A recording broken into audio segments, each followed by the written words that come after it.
മുൻ ISRO മേധാവി കസ്തൂരി രംഗൻ അന്തരിച്ചു. 84 വയസ്സായിരുന്നു. വാർദ്ധക്യ സഹജമായ അസുഖങ്ങളെ തുടർന്ന് വിശ്രമത്തിലായിരുന്നു. സംസ്കാരം ഞായറാഴ്ച നടക്കും. 1993 മുതൽ 2003 വരെ ISROയുടെ മേധാവിയായിരുന്നു. AP നദീറ ചേരുന്ന വിശദാംശങ്ങളുമായി. നദീറ, 10 വർഷക്കാലം ISROയെ നയിച്ച് നേട്ടങ്ങളിലെത്തിച്ചു. ഒപ്പം ശാസ്ത്രലോകത്തും ഡോക്ടർ കസ്തൂരി രംഗൻ നൽകിയ സംഭാവനകൾ നമുക്ക് എങ്ങനെ ഓർമ്മിച്ചെടുക്കാം?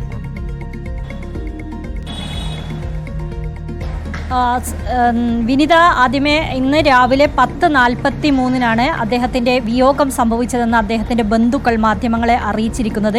അദ്ദേഹം വാർദ്ധക്യ സഹജമായ അസുഖങ്ങളെ തുടർന്നൊക്കെ വീട്ടിൽ വിശ്രമത്തിലായിരുന്നു. എങ്കിലും ചില പൊതുപരിപാടികളിലൊക്കെ കഴിഞ്ഞ വർഷം വരെയും അദ്ദേഹം സംബന്ധിച്ചിരുന്നു. കഴിഞ്ഞ നവംബറിലൊക്കെ സംബന്ധിച്ചതായിട്ടുള്ള വിവരമുണ്ട് നമുക്ക്. പക്ഷേ പെട്ടെന്നായിരുന്നു അദ്ദേഹത്തിന് അത്രയും വിശ്രമിക്കേണ്ട അവസ്ഥയിലേക്ക് കാര്യങ്ങൾ പോകുകയും ഇന്ന് 10:43 അദ്ദേഹത്തിൻ്റെ വിയോഗം സംഭവിച്ചു എന്നാണ് അറിയിച്ചിരിക്കുന്നത്. അദ്ദേഹത്തിൻ്റെ മൃതദേഹം രാമൻ ഇൻസ്റ്റിറ്റ്യൂട്ടിലേക്ക്, റിസർച്ച് ഇൻസ്റ്റിറ്റ്യൂട്ടിലേക്ക് മാറ്റിയിരിക്കുകയാണ്. ഞായറാഴ്ചയാണ് അദ്ദേഹത്തിൻ്റെ സംസ്കാര ചടങ്ങുകൾ ബംഗളൂരുവിൽ നടക്കുക.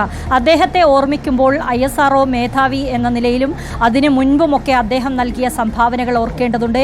അദ്ദേഹമാണ് നമ്മുടെ 2 അതായത് ഭൗമനിരീക്ഷണ ഉപഗ്രഹങ്ങൾ നമ്മൾ പരീക്ഷണാടിസ്ഥാനത്തിൽ ആദ്യം ഇന്ത്യ രൂപകൽപ്പന ചെയ്ത ഭാസ്കര 1, ഭാസ്കര 2 ഈ 2 ഉപഗ്രഹങ്ങളും രൂപകൽപ്പന ചെയ്യുന്നതിലും മറ്റു കാര്യങ്ങളിലുമൊക്കെ മുൻപന്തിയിലുണ്ടായിരുന്ന ആളാണ് കസ്തൂരി രംഗൻ എന്ന് പറയാം. അതുപോലെ തന്നെ നമ്മുടെ എക്കാലത്തെയും വിക്ഷേപണ വാഹനമായ വിശ്വസ്തനായ വിക്ഷേപണ വാഹനമായ PSLV, GSLV റോക്കറ്റുകളുടെ ഒക്കെ രൂപകൽപ്പനയിലും അതിൻ്റെ 3ാം തലമുറ മാർക്ക് 3 റോക്കറ്റുകളുടെ ഒക്കെ രൂപകൽപ്പനയിൽ മാർഗനിർദ്ദേശം നൽകിയതും അതിനു വേണ്ട കാര്യങ്ങൾ ചെയ്തതുമൊക്കെ അത്തരം ഗവേഷണങ്ങളിലേക്കൊക്കെ പോയ ഒരു ശാസ്ത്രജ്ഞനായിരുന്നു കസ്തൂരി രംഗൻ. അതുപോലെ തന്നെയാണ് സെൻസിംഗ് ഉപഗ്രഹങ്ങളായ IRS ശ്രേണിയിൽപ്പെട്ട ഉപഗ്രഹങ്ങളുടെയൊക്കെ രൂപകൽപ്പനയിലും അദ്ദേഹം വലിയ പങ്ക് വഹിച്ചിട്ടുണ്ട്. നമ്മൾ ഇന്ന് അഭിമാനത്തോടെ പറയുന്ന ചന്ദ്രയാൻ 1 മുതലുള്ള എല്ലാ യാത്രകൾക്കും, അതായത് ചാന്ദ്ര ഗവേഷണത്തിനുള്ള എല്ലാ പരിപാടികൾക്കും തുടക്കം കുറിച്ചതും ISROയിലെ ശാസ്ത്രജ്ഞർക്ക്, ഇന്നുള്ള ശാസ്ത്രജ്ഞർക്കൊക്കെ അന്ന് മാർഗനിർദ്ദേശങ്ങൾ നൽകിയും ഇതിലൊക്കെ വലിയ പങ്ക് വഹിച്ച ഒരു പ്രധാനപ്പെട്ട ശാസ്ത്രജ്ഞരെ ആണ് നമുക്ക് നഷ്ടമായിരുന്നത്. ISROയിൽ 9 വർഷക്കാലമാണ് അദ്ദേഹം സേവനമനുഷ്ഠിച്ചത്. അദ്ദേഹം പുറത്തേക്ക് ഇറങ്ങിയിട്ടും എന്നും ISROയ്ക്കൊപ്പം നിന്നുകൊണ്ട് പുതിയ തലമുറ ശാസ്ത്രജ്ഞർക്ക് ഉപദേശങ്ങൾ നൽകിയും മാർഗനിർദ്ദേശങ്ങൾ നൽകിയും ഒരുപാട് പ്രബന്ധങ്ങൾ അവതരിപ്പിച്ചും പരീക്ഷണ നിരീക്ഷണങ്ങൾ നടത്തിയുമൊക്കെ അദ്ദേഹം മുന്നിൽ തന്നെ ഉണ്ടായിരുന്നു. എന്നും ISROയിൽ നിന്ന് പടിയിറങ്ങിയെങ്കിലും ISRO നയിക്കുന്ന ഒരു മാർഗദീപമായി കസ്തൂരി രംഗൻ എന്നും ഉണ്ടായിരുന്നു. ആ ഒരു പ്രധാനപ്പെട്ട ഏറ്റവും പ്രഗത്ഭനായ ഒരു ഭൗമശാസ്ത്രജ്ഞനെ കൂടിയാണ് ഇന്ന് നമുക്ക് നഷ്ടമായിരിക്കുന്നത്. അദ്ദേഹം ഈ 9 വർഷക്കാലം ISROയിൽ ചെലവഴിച്ച കാലം അത്രയും ISROയുടെ സുവർണകാലം, അല്ലെങ്കിൽ വലിയ വലിയ നേട്ടങ്ങളിലേക്ക് ISRO കാലെടുത്ത് വെക്കുന്ന അതിനുള്ള ചുവടുകൾ വെച്ചത് അദ്ദേഹത്തിൻ്റെ കാലത്തെന്നായിരുന്നു നമുക്ക് പറയാം. അതിനുശേഷം നമ്മൾ ഒരുപാട് നേട്ടങ്ങൾ കൈപ്പിടിയിലാക്കിയിട്ടുണ്ട്. അതിനെല്ലാം ഒരു ചുവടുവെപ്പ്, അല്ലെങ്കിൽ അതിൻ്റെ എല്ലാ നാഴികക്കല്ലുകൾ നമ്മൾ നേടിയതിനൊക്കെ പുറകിൽ കസ്തൂരി രംഗൻ്റെ കൈകളുണ്ട് എന്ന് തന്നെ പറയാം. എന്തായാലും അദ്ദേഹത്തിൻ്റെ വിയോഗം ഇന്ന് രാവിലെ 10:43 സംഭവിച്ചത്. സംസ്കാരം ഞായറാഴ്ച 11 മണിക്കും 12 മണിക്കും ഇടയിലുള്ള സമയത്ത് ബംഗളൂരുവിൽ നടക്കുമെന്നാണ് അറിയിച്ചിരിക്കുന്നത്. സ്ഥലവും മറ്റു കാര്യങ്ങളെ സംബന്ധിച്ചുള്ള ഔദ്യോഗിക വിവരങ്ങൾ ലഭ്യമായിട്ടില്ല. AP നദീറയാണ് വിവരങ്ങൾ നൽകിക്കൊണ്ടിരിക്കുന്നത്. കസ്തൂരി രംഗൻ റിപ്പോർട്ട് സംബന്ധിച്ചും നമുക്ക് ഈ അവസരത്തിൽ പറയണം. നമുക്കറിയാവുന്ന പോലെ മാധവ് ഗാഡ്ഗിൽ സമിതിയുടെ പരിസ്ഥിതി റിപ്പോർട്ട്, പശ്ചിമഘട്ട മേഖലയെക്കുറിച്ച് പഠിച്ച റിപ്പോർട്ട് ഒരു വിഭാഗം ജനങ്ങളും സംസ്ഥാന സർക്കാരുകളും ഒക്കെ ആശങ്ക ഉന്നയിച്ച സമയത്ത് ശക്തമായ നിലപാടുകളും സമരങ്ങളും പ്രതിഷേധങ്ങളും ഒക്കെ വന്ന സമയത്താണ് ഗാഡ്ഗിൽ സമിതി ശുപാർശകൾ വിലയിരുത്തുന്നതിനും പ്രത്യേകം റിപ്പോർട്ട് സമർപ്പിക്കുന്നതിനും ഇതേക്കുറിച്ച് പഠിക്കുന്നതിനുമൊക്കെയായി കേന്ദ്ര ആസൂത്രണ കമ്മീഷൻ അംഗമായിരുന്ന K. കസ്തൂരി രംഗൻ്റെ നേതൃത്വത്തിൽ മറ്റൊരു സമിതിയെ നിയോഗിച്ചത്.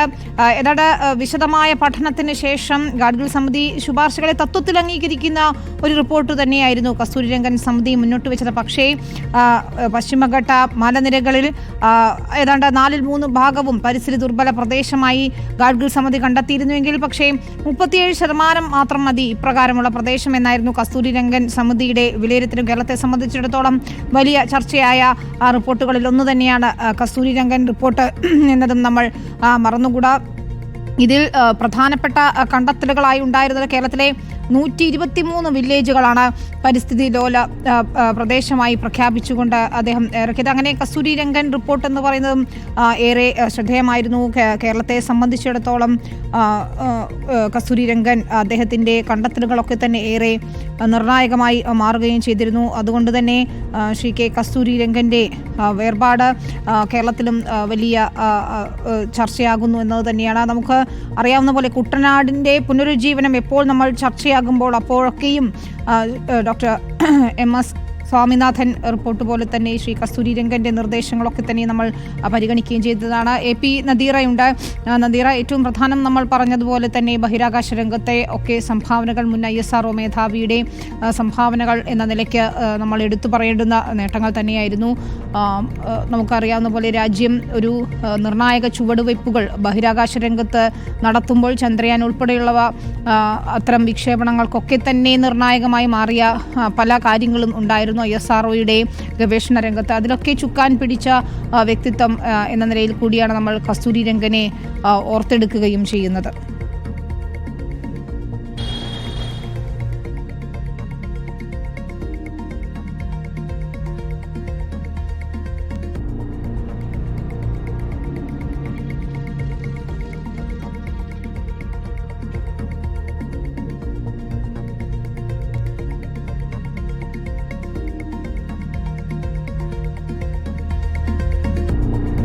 ശരി, രാജ്യം തീർച്ചയായും നമുക്കറിയാം, ഞാൻ നേരത്തെ സൂചിപ്പിച്ചതുപോലെ തന്നെ ഭാസ്കര 1, ഭാസ്കര 2 എന്നൊക്കെ പറയുന്നത് ഒരു പരീക്ഷണ അടിസ്ഥാനത്തിൽ ഇന്ത്യ നിർമ്മിച്ച ഉപഗ്രഹമാണെങ്കിലും അങ്ങനെ ഒരു പരീക്ഷണം നടത്താൻ വേണ്ടി ആദ്യ ചുവടുവെപ്പുകൾ നടത്തുക, അതിനുവേണ്ടി തയ്യാറെടുക്കുക എന്ന് പറയുന്നതൊക്കെ തന്നെ വലിയ കാര്യമാണ്. അങ്ങനെ ഒരു പരീക്ഷണം വിജയിക്കുക ചെയ്തു, അതിൻ്റെയൊക്കെ പുറകിൽ പ്രവർത്തിച്ചു. അത് നിർണായകമായ ചുവടുവെപ്പായിരുന്നു. ഇന്ത്യ കൂടുതൽ ഉപഗ്രഹങ്ങൾ നിർമ്മിച്ച് അത് വിക്ഷേപിക്കുന്നതിനുള്ള തയ്യാറെടുപ്പുകൾ നമ്മൾ നടത്തുന്നതൊക്കെ ആര്യഭട്ടയുടെ ഇപ്പോൾ 50ാം വാർഷികം നമ്മൾ ആഘോഷിച്ചിരിക്കുകയാണ്. അതുപോലെ തന്നെ ഒരു പ്രധാനപ്പെട്ട കാര്യമാണ് ആര്യഭട്ട, അതുപോലെ ഭാസ്കര 1, ഭാസ്കര 2 ഉപഗ്രഹങ്ങളുടെ നിർമ്മാണം, അതിൻ്റെ പിന്നിൽ പ്രവർത്തിച്ചു. അതുപോലെ ഏറ്റവും പ്രധാനമായി എടുത്തു പറയേണ്ടത്, നമ്മൾക്കിപ്പോൾ ഏറ്റവും ചിലവ് കുറഞ്ഞ രീതിയിൽ എങ്ങനെയാണോ ഉപഗ്രഹങ്ങൾ വിക്ഷേപിക്കാൻ സാധിക്കുന്നത്, അതിന് നമ്മളെ സഹായിക്കുന്ന PSLV എന്ന റോക്കറ്റ്, അതുപോലെ GSLV എന്ന അതിൻ്റെ 2ാം തലമുറ, GSLV Mark 3 എന്ന 3ാം തലമുറ, ഇങ്ങനെ ഈ റോക്കറ്റുകളുടെ ഒക്കെ സഹായത്തോടെയാണ് ഇന്ത്യ ബഹിരാകാശ ഭീമന്മാർക്കൊപ്പം ഇപ്പോൾ തോളോട് തോൾ ചേർന്ന് നിൽക്കുന്ന അവസ്ഥയിലേക്ക് കാര്യങ്ങൾ എത്തിയത്.